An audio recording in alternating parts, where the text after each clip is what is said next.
ആറാം തമ്പുരാൻ സിനിമയിൽ ഏറ്റവും ശ്രദ്ധേയമായ സീനുകളിലൊന്നാണ് മോഹൻലാലിൻ്റെ ജഗന്നാഥൻ എന്ന് പറയുന്ന കഥാപാത്രത്തെ അറസ്റ്റ് ചെയ്യാൻ ഭരതൻ എസ്.ഐ എന്ന് പറയുന്ന ഇന്നസെൻറ്റിൻ്റെ കഥാപാത്രം. അപ്പോൾ അദ്ദേഹം വലിയ ഗൗരവത്തിലാണ് വരുന്നത്. അദ്ദേഹത്തെ പറഞ്ഞു ചാടി ഇറങ്ങി പിടിയടാ അവനെ വിളിയടാ എന്നും പറഞ്ഞൊക്കെ വരുന്നു. വന്നു കഴിയുമ്പോൾ അദ്ദേഹത്തിന് കോൾ വരുന്ന പറയാതെ കോൾ എടുത്തിട്ട് യെസ് സാർ എന്ന് പറഞ്ഞിട്ട്, അപ്പോൾ മോഹൻലാൽ ആദ്യം ചോദിക്കുന്നുണ്ട് എന്തിനാണ് വന്നത്, ഭരതൻ എസ്.ഐ എന്ന് വിളിയടാ എന്നൊക്കെ പറയുന്നു. അവസാനം അദ്ദേഹം മോഹൻലാൽ മേളയിൽ നിന്ന് കോള് വന്നു കഴിയുമ്പോൾ അദ്ദേഹം പറയും ഞാൻ പോവാ സാറേ, എന്നോട് ക്ഷമിക്കണം, പോവാ എന്ന് പറയുമ്പോൾ അപ്പോൾ മോഹൻലാൽ പറയുന്ന ഡയലോഗാണ് എന്നെ അറസ്റ്റ് ചെയ്യൂ ഭരതൻ എസ് ഐ എന്നെ അറസ്റ്റ് ചെയ്യൂ എന്ന് പറഞ്ഞിട്ട് പുറകെ ഓടുന്ന ഒരു സീനുണ്ട്. ആ സിനിമയിലെ ഏറ്റവും ശ്രദ്ധേയമായ സീൻ, ആ ഒറ്റ സീനിൽ മാത്രമാണ് സിനിമയിൽ ഇന്നസെൻ്റ് ഉള്ളത്. പക്ഷേ ആ സീൻ നമ്മുടെ എല്ലാ ഓർമ്മയിൽ നിൽക്കും.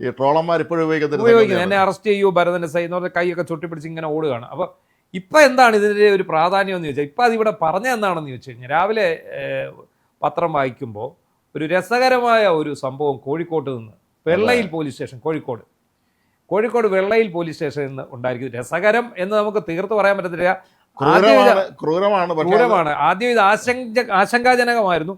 പക്ഷെ പിന്നീട് ഇതിന്റെ ക്ലൈമാക്സിലാണ് ഇത് വലിയ ഭരതൻ എസ് ഐയുടെ കഥ പറഞ്ഞ പോലെ തന്നെ ക്ലൈമാക്സ് ആയി. അതെ. അപ്പോൾ എന്താ സംഭവം, ഒരു മത്സ്യ കച്ചവടക്കാരനായ സക്കീർ ബായി നേരെ ഈ വെള്ളയിൽ പോലീസ് സ്റ്റേഷനിലേക്ക് എത്തിയിട്ട് അദ്ദേഹം പറയാണ് ഞാൻ എൻ്റെ ഭാര്യയെ കൊന്നു, കഴുത്തി എരിച്ച് കൊന്നു, അത് നിങ്ങൾ എന്നെ ഭാര്യയെ കൊന്ന കുറ്റത്തിന് നിങ്ങൾ അറസ്റ്റ് ചെയ്യണം. അപ്പോൾ വീട് എവിടെയാണെന്ന് ചോദിച്ചു, സ്ഥലം ചോദിച്ചു, എല്ലാം ചോദിച്ചു. അപ്പോൾ ആകെപ്പാടെ പോലീസുകാർക്കൊരു വശപ്പശക് തോന്നിയിട്ട് രണ്ട് പോലീസുകാരെ ഇയാളുടെ വീട്ടിലേക്ക് പറഞ്ഞു വിട്ടു. വീട്ടിൽ ഇവർ പോലീസുകാർ ചെല്ലുമ്പോൾ ആൾക്കാരെല്ലാം കൂടി നിൽക്കുകയാണ്, ഭയങ്കര ബഹളമാണ്. അവിടെ ചെന്ന് നോക്കുമ്പോൾ ഇയാൾ പറഞ്ഞത് ശരിയാണ്, ഇയാൾ ഭാര്യയെ കൊന്നിട്ടിരിക്കുകയായിരുന്നു. പക്ഷേ ഭാര്യ മരിച്ചിട്ടില്ല.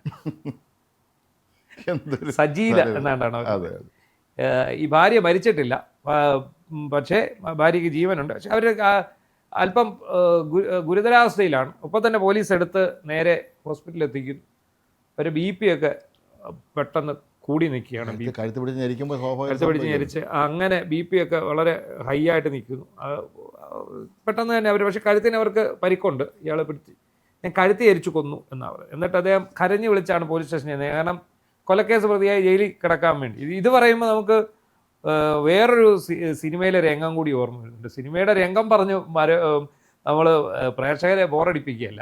അതിൻ്റെ ഒരു ചതിക്കാത്ത ജന്തു എന്ന് പറയുന്ന സിനിമയിൽ ജയസൂര്യയുടെ കഥാപാത്രം നവ്യ നായരുടെ മുറച്ചെറുക്കനെ കൊല്ലാനായിട്ട് പോകുന്നുണ്ട് കത്തിയുമായിട്ട്. കത്തി പുള്ളി സിനിമാ സെറ്റിൽ നിന്ന് എടുക്കും, കൃഷ്ണകുമാർ. അതിനുശേഷം അദ്ദേഹം ഇവനുമായിട്ട് അടി ഉണ്ടാക്കിയിട്ട് അവസാനം ഈ പള്ളയ്ക്കൊന്ന് ഈ കത്തി ഊരിയിട്ട് ഇവനെ കുത്തുന്നുണ്ട്. ഇത് സിനിമാ സെറ്റിൽ ഉപയോഗിക്കുന്ന കത്തിയല്ലേ, സിനിമാ സെറ്റിൽ നിന്നാണ് പുള്ളി വന്നത്. അതിങ്ങനെ കുത്തുന്ന സമയം ഇത് സ്പ്രിങ് പിടിപ്പിച്ചതാണ്. ഇത് കുത്തുമ്പോൾ ഇത് അകത്തോട്ടം കയറിപ്പോകും. സിനിമയ്ക്ക് യൂസ് ചെയ്യുന്നതാണ്. ഇതിങ്ങനെ കുത്തി കഴിയുമ്പോൾ അതിനകത്ത് സിനിമയിലൊക്കെ ഇങ്ങനെ കുത്തിയിട്ടോട്ട് ഫിറ്റ് ചെയ്ത് വെക്കുന്നതാണ് ആളുകൾ. ഇത് അകത്തോട്ടൊക്കെ കയറിപ്പോകും. പുള്ളി കുറേ തുരുതുര കുത്തി ഈ കഥാപാത്രത്തെ കൊന്നിട്ട് അദ്ദേഹം കിരീടത്തിലെ മോഹൻലാൽ നിൽക്കുന്ന പോലെ ഒരു നിപ്പൊക്കെ ഉണ്ട്. അപ്പോഴാണ് ഈ വില്ലൻ നോക്കുമ്പോൾ എങ്ങും ഒരു കുഴപ്പമില്ല. പിന്നെ ഇവനെ ഓടിച്ചിട്ട് അടിക്കുന്ന ഒരു സീനുണ്ട്. ഏതാണ്ട് അതേ അവസ്ഥയിലാണ് ഈ സക്കീർ ബായി വലിയ ഹൈപ്പൊക്കെ ഇട്ട് സ്റ്റേഷനിൽ ചെന്നു.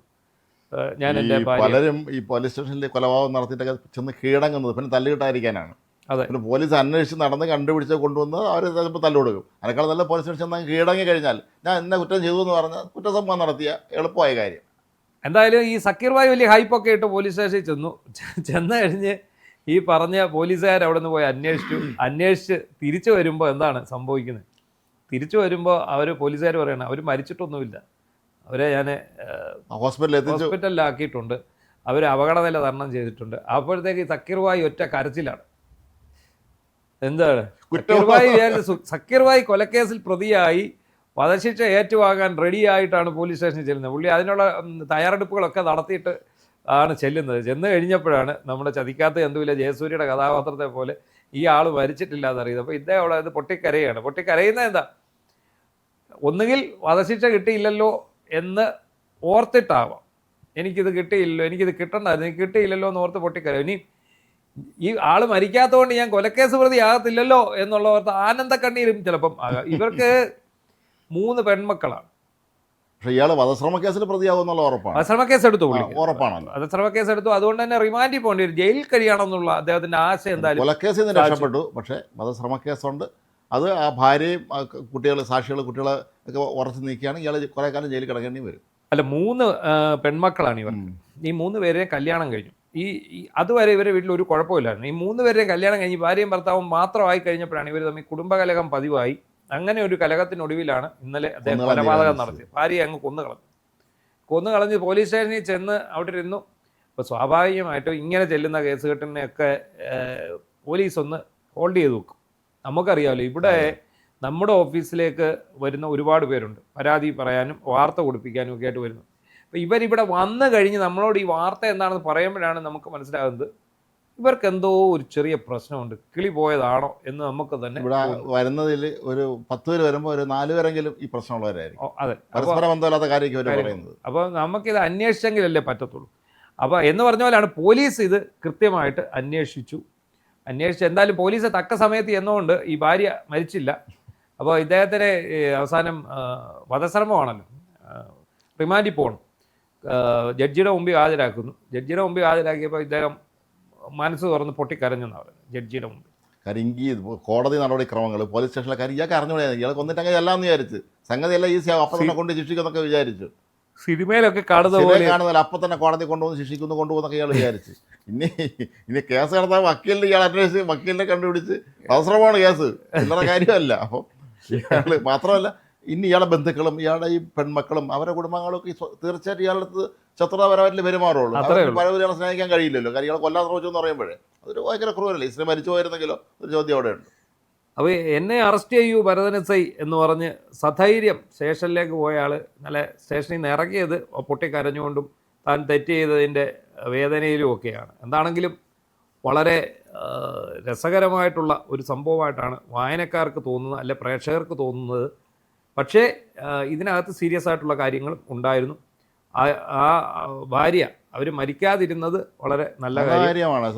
ഇതെന്തോ നിസാര പ്രശ്നങ്ങളുടെ പേരിലാണ്, ഒന്ന് ആലോചിച്ചോണം. നമ്മൾ മനസ്സിലാക്കേണ്ടുന്ന ഒരു കാര്യം, കുറേ നാളുകളായി തന്നെ നമ്മൾ നൽകുന്ന നമ്മളൊക്കെ തന്നെ കൊടുക്കുന്ന വാർത്തകളിലൊക്കെ തന്നെ ഇതിലെ ഭാര്യ ഭർത്താവിനെ കൊല്ലുന്നു, അങ്ങോട്ടും ഇങ്ങോട്ടൊക്കെ. നമ്മുടെ നാട്ടിൽ പോലും ഒരു കാലത്ത് കേരളത്തിൽ നല്ല കുടുംബ ബന്ധങ്ങളുണ്ടായിരുന്ന നമ്മുടെ നാട്ടിൽ പോലും ഈ കൊലപാതകമൊക്കെ ഇപ്പോൾ ഒരു സാധാരണ കാര്യമായി മാറിക്കൊണ്ടേ. ഒരു തീരുമാനം എടുക്കുകയാണ്, പെട്ടെന്ന് കൊന്നുകളയാൻ തീരുമാനിക്കുകയാണ്. അത് ശരിക്കും പറഞ്ഞാൽ അത് വല്ലാത്തൊരു മാനസികാവസ്ഥയിലേക്ക് നമ്മൾ മലയാളികൾ എത്തിച്ചേർക്കുന്നതിൻ്റെ തെളിവാണ് ഇത് ശരിക്കും പറഞ്ഞാൽ. എന്തായാലും ഭാര്യയ്ക്ക് ഒന്നും പറ്റിയില്ല. ഭർത്താവ് ഇതിൻ്റെ പേര് കുറച്ച് ദിവസം ജയിലിൽ കിടക്കും. എന്നാലും അദ്ദേഹം പിടിച്ച പിടി അസാധ്യ പിടിയാണ് അവരുടെ കഴുത്തിന് പിടിച്ച്. അല്ല, മാത്രമല്ല ഇനി ഒരു പക്ഷേ എനിക്ക് ആ സ്ത്രീ ഇനി അവിടെ താമസിക്കുന്നത് എനിക്ക് തോന്നുന്നില്ല. അവർ മക്കളുടെ അങ്ങനെ പോയി താമസിക്കാൻ. കാരണം ഒരിക്കൽ കൊല്ലാൻ ശ്രമിച്ച് പരാജയപ്പെട്ട ഒരാൾ നാളെ ശ്രമിക്കില്ലെന്ന് ആര് കണ്ടു? അതിൽ പിന്നെ പോലീസുകാരെയൊക്കെ നല്ല നിർദ്ദേശമൊക്കെ കൊടുത്തതാണ്, കർശന നിലപാട് സ്വീകരിച്ചാണ്. കോടതിയും ജയിലും ഒക്കെ ആകുമ്പോഴേ പിന്നെ കുറച്ച് മര്യാദക്കാരാവും ഇത്തരക്കാർ. അതാണ് ഇയാൾക്ക് അറിയില്ലല്ലോ ജയിലിലെ അവസ്ഥ. ഞാൻ ജയിലിൽ പോകുന്ന ചില ആളങ്ങ് പ്രഖ്യാപിക്കും. ജയിലിൽ പോയതിന് മാത്രമേ അതിനെ ബുദ്ധിമുട്ട് അറിയാൻ പറ്റുള്ളൂ. നമ്മൾ ജയിലിൽ കിടന്നിട്ടില്ലെങ്കിലും നമ്മൾ കിടന്നിട്ടുള്ള ചില സുഹൃത്തുക്കളെ കാണാൻ ജയിലിൽ പോയിട്ടുണ്ട്. അപ്പോൾ നമുക്ക് മനസ്സിലാവണത് നമ്മൾ എന്തൊക്കെ പറഞ്ഞാലും നമ്മൾ മര്യാദക്കാരാവും ജയിലിൽ കിടന്നത്. എന്താണെങ്കിലും ഒരു വല്ലാത്ത അവസ്ഥയായിപ്പോയി. സിനിമയിലൊക്കെ കാണുന്ന പോലെ തന്നെ സക്കീറിന്റെ കാര്യം, സക്കീർ ഭായ് നമ്മൾ സക്കീർ ഭായിയായി പ്രഖ്യാപിക്കേണ്ട ഒരാളാണ് അദ്ദേഹം. സക്കീർ ഭായ് നടത്തിയാണ് അദ്ദേഹം. സക്കീർ ഭായ് അങ്ങനെ അകത്ത് പോയിരിക്കുകയാണ്. എന്തായാലും ഇത്തരം വാർത്തകൾ രാവിലെ നമ്മൾ ചുമ്മാ ഇങ്ങനെ പത്രം മറിച്ച് നോക്കുന്ന കൂട്ടത്തിൽ കാണുന്നതാണ്. ഇത്തരം വാർത്തകൾ എന്ന് പറയുന്നത് ശരിക്കും ഇതൊരു തമാശയല്ല നമ്മൾ കാണുന്നത്, ഗൗരവതരം തന്നെ കാണേണ്ടതാണ്. നമ്മൾ നേരത്തെ പറഞ്ഞ പോലെ കുടുംബ ബന്ധങ്ങളിൽ ഇങ്ങനെ കൊന്നുകളയാനൊക്കെ തീരുമാനിക്കുക എന്ന് പറയുന്നത് അതൊരു ശരിയായ പ്രവണതയല്ല. എന്തെങ്കിലും പ്രശ്നമുണ്ടെങ്കിൽ പറഞ്ഞു തീർക്കണം, സംസാരിച്ച് തീർക്കാം, വീട്ടുകാരെ വിളിക്കാം, ബന്ധുക്കളെ വിളിക്കാം, സുഹൃത്തുക്കളെ വിളിക്കാം. ഒരുപക്ഷെ ഈ നമ്മൾ പലപ്പോഴും പറയാറുള്ള പോലെ ഈ ബന്ധങ്ങൾ വന്ന ഒരു അകൽച്ചയുണ്ടല്ലോ, ആരുമില്ല, കൂട്ടുകാർ എല്ലാവരും വീട്ടിൽ കയറുന്ന പോലും കുത്തിക്കൊണ്ടിരിക്കുകയാണ്. അതല്ലാതെ ഒരു സാമൂഹ്യ ജീവി ആകുന്നില്ല പലരും. അപ്പോൾ അതുകൊണ്ട് അവർക്ക് ആരുടെ പറയാനുമില്ല, ചാടി വീഴുന്ന കൊല്ലാന്നങ്ങ് തീരുമാനിക്കുകയും പിന്നീട് അത് ഈ പോലീസ് സ്റ്റേഷനിൽ പോയൊക്കെ ചെയ്യുന്നത് ഇത് മലയാളി സൈക്കിക്ക് സംഭവിച്ചിട്ടുള്ള വലിയൊരു മാറ്റത്തിൻ്റെ സൂചനയായിട്ട് നമുക്ക് തന്നെ കണക്കാക്കണം.